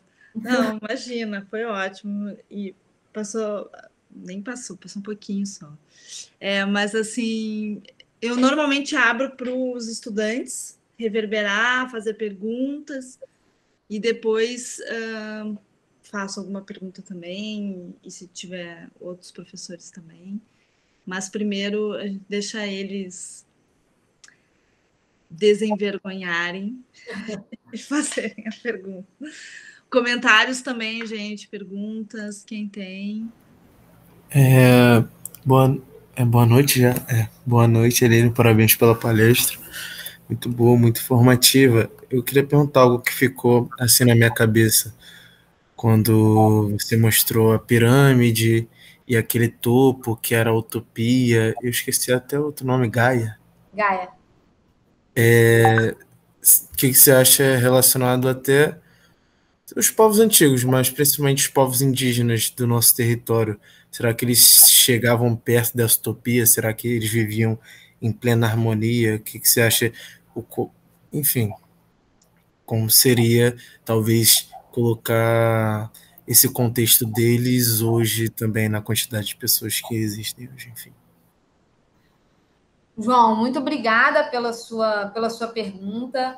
Esse é um tema que é extremamente controverso, assim, né? Se você for em termos do debate, tá? Eu tenho minha posição, vou até compartilhá-la com você, mas em termos de debate, alguns colegas, né, professores, por exemplo, que trabalham com biologia da conservação, eles falam que, na verdade, muitas espécies elas foram perdidas pela atividade humana de povos originários, assim. Na verdade, né, a gente tem a perspectiva do bom, que aqui, naquela época nada acontecia, né? Então vivia em plena harmonia, e que, na verdade, o ser humano, enquanto uma espécie, né, que faz uso da natureza, né, muitas vezes, inclusive os povos originários, fizeram isso de uma maneira desordenada, e algumas espécies foram perdidas graças a essa atividade. Então, isso é um ponto que muitos trazem, tem alguns exemplos que falam disso. Se você tiver interesse nessa temática, sugiro até procurar o professor Fernando Fernandes. Ele escreveu alguns livros sobre isso, né? Falando sobre essa relação que soa, né, muito romântica, mas que, na verdade, na história da humanidade teve alguns problemas. Mas eu, particularmente, acho que se a gente chegou em algum momento próximo ao que é essa utopia, ao que seria essa sustentabilidade profunda, foi certamente o que os povos originários já faziam há muito tempo. Então, assim, é difícil imaginar se isso é possível tendo o tamanho da população que a gente tem hoje. É difícil imaginar como reincorporar determinados conceitos no sistema que a gente vive hoje. Isso é difícil imaginar. Mas eu acho que a gente usar os povos originários e pensar na população indígena do nosso território como uma referência, e mais, ouvir esses povos originários como uma fonte de conhecimento que pode ajudar a gente a percorrer esse caminho que é difícil, né? E assimilar um pouco desses valores, eu acho que vai acelerar e vai facilitar muito o nosso trabalho. Então, fazer isso de uma maneira coletiva, eu acho que seria bem produtivo e bem inteligente, de uma forma geral, porque, de fato, havia ali uma relação muito menos predatória com o meio do que o que a gente vive hoje. Obrigada pela pergunta. Aline, pegando um pouco esse gancho, queria perguntar também. Eu tive contato com uma população caiçara da reserva lá da Joatinga, pela faculdade mesmo, uma extensão que é a Raízes e Frutos da Geografia, e mesmo com tantas legislações e tantas conquistas, a gente sabe que ainda existe um conflito territorial muito forte por conta do turismo, e essa questão também do turismo ecológico. Além disso, também, aqui perto, tipo, na Floresta da Tijuca, no Horto, existe o próprio discurso ambiental, que é tirar as pessoas que estão lá há anos vivendo, a favela do Vale Encantado também, que também está na Floresta da Tijuca. Então, assim, essas questões todas, essas legislações, que muitas vezes elas são invertidas, né? Porque é isso que você falou, povos que estão tradicionalmente vivendo naquele território em harmonia. Claro que a urbanização influenciou em outros tipos de construção, mas não de um jeito que, né, não com um desmatamento absurdo e nada desse tipo, mas as próprias leis ambientais, né, querem tirar essas pessoas de lá por outros interesses. E aí minha pergunta é, nesse governo, nesse estado, o Rio de Janeiro é um caos politicamente, você terminou a palestra de um jeito super positivo, que eu sou muito positiva também, mas é muito difícil, né, nessa conjuntura. E aí, tipo, não sei, assim, o que você acha realmente que pode acontecer e não pode no Rio de Janeiro daqui a, sei lá, 10 anos? E uma questão de evolução de saneamento, uma evolução de preservação ambiental e das águas, assim, porque para mim é muito contraditório às vezes. Ângela, obrigada pelo comentário, assim, eu procuro, né, sendo você uma pessoa também otimista, eu procuro sempre terminar as minhas falas provocando mais, tipo, vamos lá, né, porque a gente tem muito o que fazer, né, a gente precisa ter esse ímpeto, principalmente a gente que tem a vontade de ver essas coisas acontecendo. Muito a situação política, né, do Rio de Janeiro é o caos, como você mesma colocou, né? É difícil imaginar as coisas acontecendo na velocidade que elas precisam acontecer e da forma como elas precisam acontecer, né? Eu acho que esse é um ponto que torna tudo muito difícil, né? Se eu imaginar, né, que eu entrei, por exemplo, no Fundão em 2003, quase 20 anos atrás. Quando eu entrei, já havia um papo de despoluição da Baía de Guanabara, tipo, né? Então a gente tem né, esse projeto tem quantos anos, quantas décadas, né? Então, a gente imaginar, será que a gente vai conseguir resolver isso nos próximos 10 anos, dada a situação crítica que a gente vive hoje, né? A gente já teve outros momentos mais oportunos, né? A gente passou aí por Olimpíada na cidade, poderia ter um aporte enorme de recursos, ter uma vontade política que garantiria que determinadas pautas saíssem do papel e acontecessem. Se não aconteceu, será que agora, né, a gente vai conseguir fazer isso? É difícil imaginar, né? Qual o caminho que eu acho, assim, que é mais promissor, por assim dizer, né? Eu acho que hoje eu vejo uma vontade, né, do terceiro setor muito grande, assim. Então, eu acho que o terceiro setor passa a ter um papel de engajamento grande, apesar de muitos esforços serem voltados principalmente a estudos de inteligência. Eu acho que se a gente trabalhar com a ONG, a gente tem a chance, né, como tem uma preocupação maior de colocar a coisa no papel, isso pode ter um impacto positivo, mas isso não vai ganhar escala sozinho, a gente precisa do envolvimento de governo, né? Então, que é inevitável. E aí, como é que a gente faz isso? De fato, a gente tendo a ação e participação no processo político. Então, se cobrando, decidindo quem vai fazer essas coisas, estar atento, tentar contribuir também nesse processo. As minhas experiências com o setor público, vendo a gestão, assim, na maioria das vezes, é claro que eu só vi a parte bonita da coisa, né? A parte engajada do processo. Eram pessoas que estavam inseridas dentro do processo, mas que estavam amarradas também por várias burocracias que chegavam com conhecimento técnico. Eu tenho amigos, por exemplo, no Ministério do Meio Ambiente, que estão, assim, cansados de tentar, assim, já, 10 anos no Ministério, tentando, vindo com as ideias e a própria burocracia amarra muita coisa.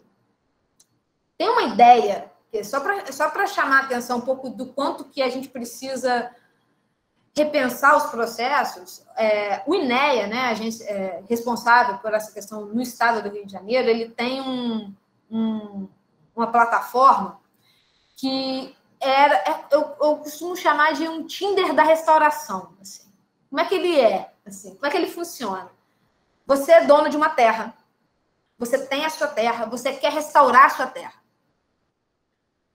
Você é um empresário, você tem dinheiro e, por conta de compensações legais, você precisa restaurar terras. Só que você não tem terra para restaurar.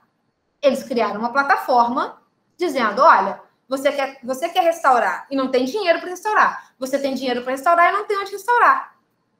Seria lindo, né? Quantos quilômetros de áreas restauradas, depois dessa ferramenta criada, de bilhões já depositados no cofre do governo para restauração, você acha que foi restaurado na Baía de Guanabara? Zero. Aí você fala assim, cara, o cara já disponibilizou o terreno dele, o empresário já depositou o dinheiro, aquilo entra num circuito burocrático que também amarra muitas coisas. Então, acho que a gente precisa pensar essa gestão eficiente das coisas, né? Então, a gente já tem as ferramentas, a gente já sabe como faz, a gente já tem os números na mão, falta fazer a coisa acontecer. Então, acho que é isso, assim. Acho que falta a nossa participação política para garantir, né, cobrança, fiscalização disso, e talvez pensar um pouco no funcionamento da máquina pública como um todo para não inviabilizar boas ideias. Aline, boa noite. Tá dando para me ouvir? Sim? Boa noite, obrigado pela palestra. Foi super enriquecedora, vamos dizer assim, em diversos aspectos. A minha dúvida, na verdade, ela puxa um pouco desse gancho também. Se baseia um pouco na questão de, eu não sei muito bem se são ou se são órgãos responsáveis por esse engajamento, mas a medida e quais são os exemplos que a gente tem de pessoas ou órgãos que fomentam esse engajamento vindo da população? Porque se precisa fazer algo e esse algo precisa de pessoas, eu acho que então falta que essa informação chegue, de alguma forma que essa informação ela abrace essa população. Eu tenho muitos dados que você apresentou hoje aqui que eu mesmo me considero uma pessoa, entre aspas, informada, não era da minha. Então, até que ponto esses dados estão sendo espalhados e como que a gente pode ver alguns exemplos de esse engajamento vindo da população sobre essas causas? Obrigada, João, pela pergunta. Eu acho que esse é o caminho, né? Quando a gente pensou na produção do relatório, até, a gente quis fazer a gente queria indicar 5 principais componentes, né? 5 na representação lá do infográfico, e um deles era só para engajamento. Porque a gente precisa engajar, né? E como é que ocorre esse engajamento? Bom, tem algumas instituições, né, que estão dedicadas, por exemplo, o Instituto Água e Sustentabilidade, ele traz um conhecimento para isso. A gente tem o WRI, ele é um conhecimento, ele produz conhecimento sobre recursos naturais, então ele tem um envolvimento dentro do setor público grande. Eu faço parte de uma fundação, né, que é uma entidade do terceiro setor, a FBDS, que ela busca mobilizar o setor privado especificamente. Então, a ideia é como é que o empresário pode adotar a agenda de sustentabilidade dentro das suas empresas, assim. Como é que a gente faz isso? Então, a gente faz isso junto com o CEBEDES, que é um centro empresarial. Então, acho que, assim, tem diferentes, né? E por isso que eu até, quando estava respondendo a pergunta da Ângela, chamando a atenção do terceiro setor, assim, porque eu acho que o terceiro setor tem um papel grande nesse engajamento e não necessariamente com população em geral, né? Tem o terceiro setor que está dedicado a um público-alvo, como é o caso, por exemplo, da FBDS, que busca esse envolvimento no setor produtivo, dentro das empresas, né? Que tem um papel importante também de financiamento, de iniciativas e tudo mais. Então, a minha dica, assim, para quem busca um envolvimento nisso, né, é, de fato, dar uma compreendida em qual lado do engajamento a gente pode fazer, né? Então, assim, poxa, eu quero trabalhar com empresas, eu quero trabalhar com comunidades tradicionais, né? Então, existem, por exemplo, organizações, no caso de pescadores, por exemplo, né? Existem uma série de organizações voltadas, né, cooperativas de pescadores, que estão organizadas, que estão mobilizadas. Será que, de alguma maneira, eu posso ajudar que o sistema produtivo deles, né, que o funcionamento dessas cooperativas adote algumas práticas que coincide com essa ideia de sustentabilidade? De que maneira eu posso entender isso, né? E contribuir nesse processo. Então, acho que vale a pena, né, entender qual é a área que você mais curtiria, assim, ou a pessoa que está querendo se envolver nisso curtiria trabalhar, e procurar especificamente uma instituição com essa perspectiva. Assim. Eu acho que falta ainda muito engajamento. E, além disso, esse é um engajamento mais focado, né? Eu acho que falta engajamentos do indivíduo mesmo, sabe? Falta individualmente a gente, na nossa rotina, com os nossos amigos, com as nossas escolhas de consumo, fazer um engajamento. Acho que é isso, assim, né? Então, hoje a gente vê, por exemplo, um avanço grande na pauta de uma mudança de dieta, por exemplo, né? Então tem algumas mudanças que a gente observa dentro desse sentido. Então tem várias possibilidades, né, de redução de consumo de plástico. As escolhas que a gente vai fazendo, eu acho que elas também, por mais difíceis que elas pareçam ser agora, né, talvez fosse difícil também imaginar 40, 50 anos atrás que fumar em público era uma coisa que a gente tinha que sair para fumar, não podia fumar num ambiente fechado, né? Para quem fuma, ou que uma pessoa tinha que botar cinto de segurança para dirigir, e hoje é automático, a gente entra no carro, já bota o cinto de segurança, né? As pessoas que fumam já saem para fumar, né? Já existe um senso coletivo nesse sentido, né? Claro, muito determinado por um aspecto legal que ajuda, mas também eu acho uma conscientização coletiva que ajuda a se fixar, a ser uma política que se fixa na sociedade. Então, eu diria isso, assim, existe o terceiro setor que pode ajudar a fazer uma abordagem mais focada e, individualmente, a gente, com a nossa atitude, engajar quem está ao nosso entorno.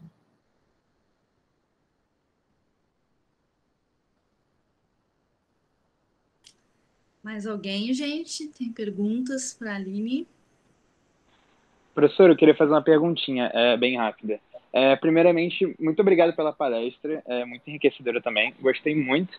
E eu achei muito interessante, assim, indo para um lado mais social e político, o jeito que você trabalhou as diferentes vertentes de pensamento para a gente tratar o mesmo problema, né? Eu acho muito interessante essa abordagem da ONU, que é essa abordagem mais global, né? É um jeito da gente tentar resolver. Mas eu pessoalmente, né, em questões de princípios meus, assim, eu acho muito interessante essas estratégias que você falou, que acho que a América Latina mesmo usa dessas estratégias de bem viver.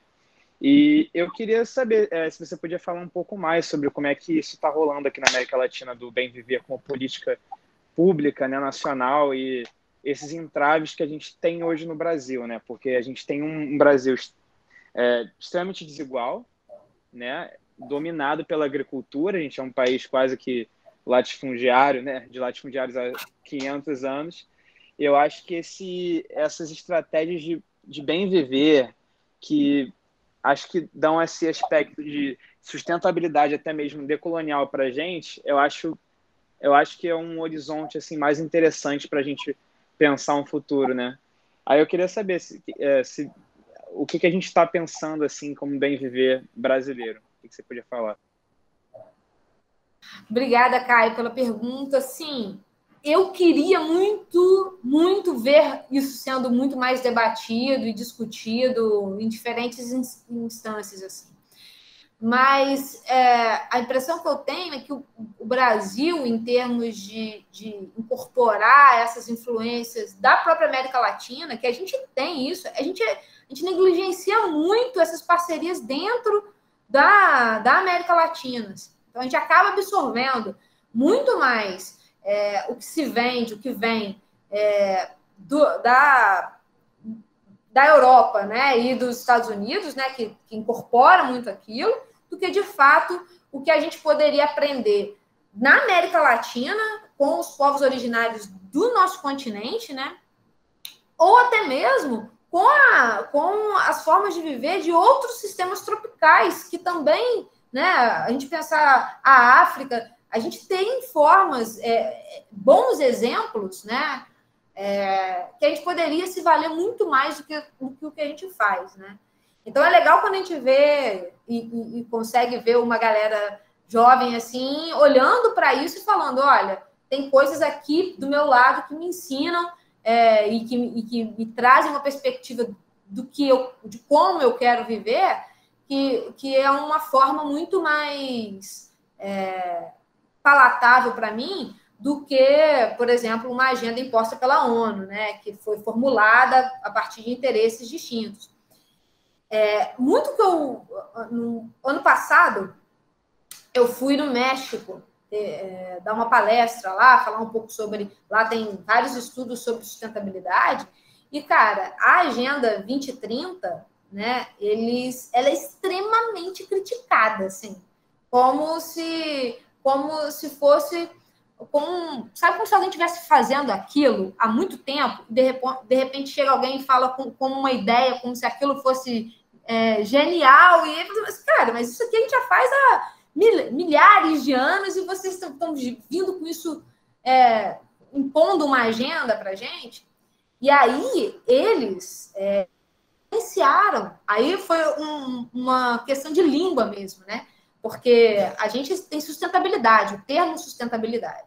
Em inglês, sustainability. Só que lá eles têm o termo sustenabilidade e sustentabilidade.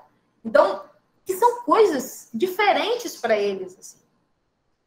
E aí eu fui entendendo, assim, o quanto que é um tema delicado, principalmente para para povos, né? Que eu não sei se é uma influência do fato da gente viver no Rio de Janeiro e a gente absorve, né? Uma cidade cosmopolita, então a gente é influenciado de diferentes maneiras, mas lá eles são tão assim, presos a uma cultura identitária do México, assim, que era um tema super delicado de falar, assim, sabe? Então, eu acho que a gente podia se valer um pouco disso também, aprender um pouco disso para começar a discutir o bem viver na nossa... como se não fosse uma novidade, na verdade, né? Que se fosse uma coisa que acontece já do meu lado e eu posso olhar para aquilo e querer viver daquela forma também. Então, acho que falta muita coisa ainda e eu acho que essa integração dentro da América Latina propiciaria muito uma difusão disso que contribui indiretamente para a implementação de uma Agenda 2030 também. Obrigado, Aline. Valeu mesmo. Valeu. Mais alguém, gente? Guilherme. Guilherme é professor também. Aline. Boa noite. Está dando aula. E apresentar vocês dois. Obrigada aí pela presença. Obrigado, Aline, pela contribuição aí para os nossos estudantes e a discussão na FAU-FRJ. Eu acho que tem muito a ver com essa questão né, pegando o gancho aí dessa última pergunta do Caio, eu acho que tem muito a ver com a questão dos modos de vida, né? Assim, as pessoas não estão... até quando a gente fala da população indígena e quando a gente fala dessas outras matrizes, né, eu sempre sinto que tem um bloqueio relacionado com uma cultura da maneira de viver, né? E essa cultura da maneira de viver que a gente naturaliza, isso para não falar de todas as interferências dessa cultura com o que a gente considera desenvolvido, não desenvolvido, né? Assim, então, tem toda essa poluição aí no ar, né? Do certo e errado, assim, isso que você explicou na palestra, né, algumas vezes me fez muito pensar em uma análise crítica que a gente fez recentemente, que eu fiz recentemente com uma colega do novo plano de desenvolvimento urbano integrado da região metropolitana, né? E a gente vê o quanto essas coisas aparecem no texto sob forma de boas intenções, né, de verdades assim que são replicadas, mas que não têm... parece que elas não têm nenhuma relação com a realidade, né? Assim, parece que elas são apenas reproduzidas como uma espécie de referências do correto, do que deve ser feito, mas a gente sabe que muitas dessas coisas ou estão em conflito com a possibilidade de realizá-las, ou estão em conflito com modos de vida das pessoas, ou estão em conflito com outros tantos conflitos, né? E essas coisas não são minimamente questionadas. Então, elas são colocadas num documento aí de um contrato milionário, né, para fazer esse plano, e elas são simplesmente replicadas. Aí vem todas aquelas diretrizes da ONU, etc., né, disso, daquilo, mas parece tão distante, e não só distante, né, porque ainda se fosse distante, a gente teria um menos distante, mas o problema é que elas ocupam esse lugar técnico, né, de uma expertise técnica, e aí fica mais difícil ainda contornar, porque elas tomam esse lugar do que é o conhecimento técnico sobre o assunto, e do pouco fazer que a gente tem, e aí essa distância acaba imobilizando o próprio corpo técnico, né, o pouco que a gente ainda tem. Não sei, eu queria um pouco a sua opinião sobre isso, assim, que é isso que envolve também essas decisões de planejamento, essas políticas, né, assim. Obrigada, Guilherme, pela participação e pela pergunta, assim. Eu tenho também, assim, compartilho com você, assim, essa visão, né? Quando eu entrei falando um pouco dessa questão, você falou da produção de repensar a região metropolitana, né? Quando eu entrei na FBDS, em 2015, eles estavam acabando de produzir um documento que era o plano de governança da Baía de Guanabara. A ideia era pensar como é que isso seria, como é que a gente poderia fazer essas discussões que a gente demora décadas para... Como é que isso poderia... Por que isso deu errado? Por que isso não aconteceu ainda? E quem deveria ser ouvido que não é ouvido? Então, eles montaram lá uma ideia de quem... Aí pensaram, gastaram tempo, dinheiro, porque, né, são estudos que envolvem a participação de pessoas, receberam uma grana para fazer isso. Eu acho que eu fui consultado, eu fiz parte dos consultores. Tipo. Então, tipo, tem, né, as coisas... assim, eu não acompanhei o processo, porque eu estava acabando de chegar, na época, a Cris, que estava tocando um pouco as coisas, comentava comigo, a gente dividia a sala, assim, na época, e aí parece que, assim, a gente conseguiu gastou um tempo, conversou com tanta gente, engajou, pensou, tá aqui, a solução é essa. Aí pensou lá como é que tinha que ser, né, composição, quem teria que estar envolvido e tudo mais, e a coisa não sai, assim, né. E aí a impressão que eu tenho é que antes dessa ideia que foi gasta $1 milhão, nem sei quanto que, mas gastou uma grana para fazer isso, alguém vai pagar outra pessoa para pensar uma outra solução antes dessa solução ser de fato testada, implementada ou validada. Então a gente fica de fato correndo atrás do rabo, assim, né, sem saber como é que as coisas vão caminhar. E mesmo quando você tem uma informação explícita, assim, como a composição de um comitê, por exemplo. Quando você coloca nesses documentos aspectos que são genéricos, valores soltos, e aí o pessoal técnico que pega esse documento e tenta implementar não entende aquilo, aí fica impossível da coisa acontecer, porque quando a gente dá a coisa que é assim, a coisa não acontece, se você não deixa isso explícito, aí que a coisa não vai para frente mesmo, assim. Então, eu acho que talvez falte, sabe, assim, minha impressão um compromisso maior de todo mundo que vai estar envolvido no processo como um todo, sabe? Então, talvez a pessoa que vai usar aquilo, ela precisa estar envolvida, estar esperando isso ficar pronto, sabe? Para ela, sabe? Como se fosse uma corrida de revezamento, que você entrega para o outro, ele precisa continuar, sabe? Então, acho que falta um pouco da participação das pessoas no entendimento do processo como um todo, né? Motivação, eventualmente motivação pessoal, a implementação de coisas que sejam independentes do ciclo de governo também, porque eu acho que isso acontece, mudou, parou, né? A coisa mudou o ciclo de governo, as coisas param, porque vou terminar uma obra que o outro começou, né? Isso vai ficar na mão de quem? Quem vai ganhar estrelinha nisso? Então, acho que falta essas coisas, assim, minha impressão, né?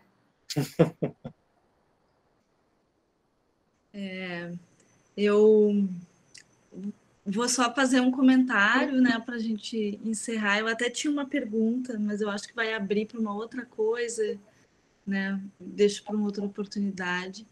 Tinha um pouco relação com o aquecimento global.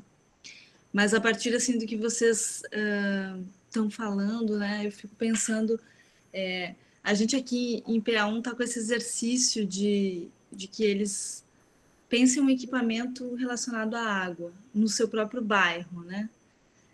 E hoje de manhã nós falávamos disso, assim, se a gente, como é que estava para fazer o exercício diante desse momento difícil também que a gente está vivendo, né? Com as dificuldades de cada um, ali na prática a internet de alguém contagiado de outro, a si mesmo contagiado, né? Aquela confusão que a gente está enfrentando atualmente. Mas essa alegria que me deu essa manhã de pensar que a gente estava olhando para exatamente o nosso bairro, assim, e olhando exatamente o que a gente pode fazer agora, que não é uma ideia mirabolante, que o nosso tema é um equipamento público de pequeno porte, médio, pequeno porte.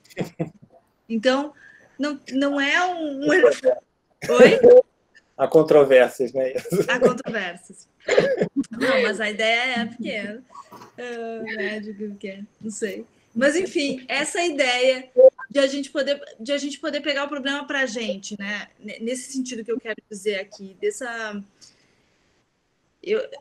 desse lugar escorregadio, né? E muito pouco efetivo que é desde a ONU até os nossos governos, né? A gente fica, de fato, flutuando, e eu estou lendo um livro, que é um livro que recém chegou aqui no Brasil, do Latour, que é um pesquisador que pensa muito esse tema, né, das mudanças climáticas, chama Onde Aterrar, e ele está colocando muito esse problema de um olho, e eu acho que tem tudo a ver com os arquitetos, né, por isso também está sendo bacana de falar aqui, mas não só com os arquitetos, né, pelo que a gente está percebendo também da sua fala, né, Aline, que é um olho que olha de fora, como se a gente tivesse descolado da Terra. A gente fica olhando esses dados que são globais, mapeando dados globais, como se a gente estivesse lá na Lua, num foguete, olhando o planeta. E na verdade, a força nesse momento, sobretudo, e talvez o que a gente possa vir a fazer é a gente justamente botar o nosso pé de volta no território e começar a fazer numa perspectiva mesmo de um olho que está dentro. E não que está fora, está dentro, está olhando daqui, ó, daqui para cá. Eu acho isso muito simbólico, assim, né? De como é que a gente produz uma biologia assim, como é que a gente produz uma arquitetura assim, como é que a gente produz tudo assim, né? A partir desse lugar mesmo. Eu fico pensando de modo muito concreto como é que os estudantes fazem dos seus dispositivos de projeto, dos seus projetos, dos seus exercícios de projeto desse período, verdadeiros motivadores, né? Dispositivos de engajamento do seu própria rua, do seu próprio bairro, do seu vizinho, do seu tio, né? Porque me parece que essa mão na massa, ela precisa acontecer mesmo que singela. Porque esse negócio de ficar querendo resolver a escala global é uma loucura. Isso é uma balela, não vai rolar, né, gente? Não está rolando, né? Talvez o maior avanço que a gente teve foi o Acordo de Paris e que Trump saiu, né, no final de 2019, que é o segundo maior emissor. Então, assim, e o que a China está fazendo que polui 3 vezes mais que os Estados Unidos, né, em termos de gás carbônico? Qual é a ação efetiva, qual é a mudança efetiva que a gente vê de qualquer país que tenha, sei lá, um lugar importante naquele ranking de emissões, inclusive nós, né, que ocupamos, acho que o 15º lugar, até, não sei, por ali. Então, eu não sei, eu fico pensando isso, gente, vamos tratar de pensar o Rio do lado de casa? Sabe? O que a gente faz com isso? Eu acho que essa fala, Yazana, é super, assim, tem falei um pouco dessa questão do terceiro setor, que a galera que precisa ver e tudo mais, mas o que eu vejo também muito, assim, é muita gente... Falta a mão na massa, sabe? Às vezes, por exemplo, tem uma priorização espacial para onde restaurar. Aí a galera faz uma série de estudos de modelagem dizendo é importante restaurar aqui. Aí fica lá, aquele estudo dizendo que era importante restaurar ali, e até alguém botar cavar um buraco e colocar uma planta ali, demora tanto tempo que ali virou uma outra coisa, um território que já não cabe mais, ou o tempo necessário para as coisas acontecerem é tão grande assim que as coisas não são mais como seriam. Até, aí já não vale mais, vamos fazer outra coisa. Então fica faltando muito isso mesmo, assim.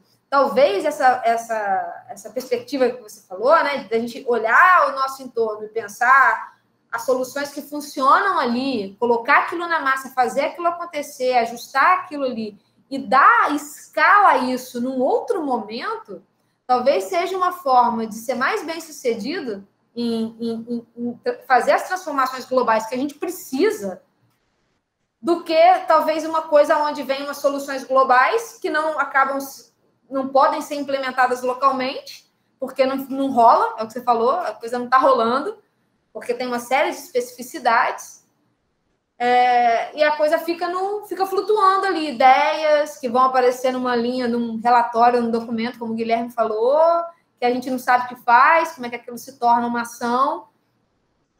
Talvez a gente precisava ter exemplos de coisas que dão certo, porque a ação é sempre numa escala local. Por mais que você pense globalmente, a ação ela ocorre numa escala local. Então, a gente precisa saber como é que essas coisas acontecem. Então, acho que é super pertinente, assim, essa sua fala. Concordo em vários aspectos.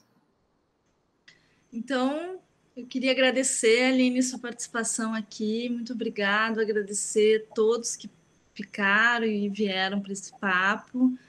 E espero que a gente se fortaleça aí, né, nesse caminho de pensar um mundo mais justo, mais possível, mais alegre e de um convívio com outras espécies e de sobrevivência também, né? Que a água possa possa existir. E nesse caminho, né? Não. Bom, deixo aqui mais uma vez, né? Agradeço o interesse de todos, né? O convite da Yazana, tem aí o meu e-mail, né? Quem vai assistir ainda, quem está assistindo isso agora, não está aqui no ao vivo, se quiser mandar uma mensagem, fiquem à vontade. Para mim é uma alegria enorme poder debater isso, aprender com a galera que conhece um outro lado, uma outra dimensão das coisas, né? A gente também, enquanto biólogos, pensa a coisa dentro de um aspecto muito conceitual, né? Dentro de um aspecto muito biológico, e a gente sabe que na prática implementar determinadas coisas existe uma série de desafios, né? Não dá para, por exemplo, plantar uma árvore não é uma coisa num contexto urbanístico trivial, né? Tem locais, tem espécies, né? A galera que trabalha com isso tem todo. E eu acho que a gente pode contribuir muito dessas parcerias. Então, fico aqui aberta a esse papo.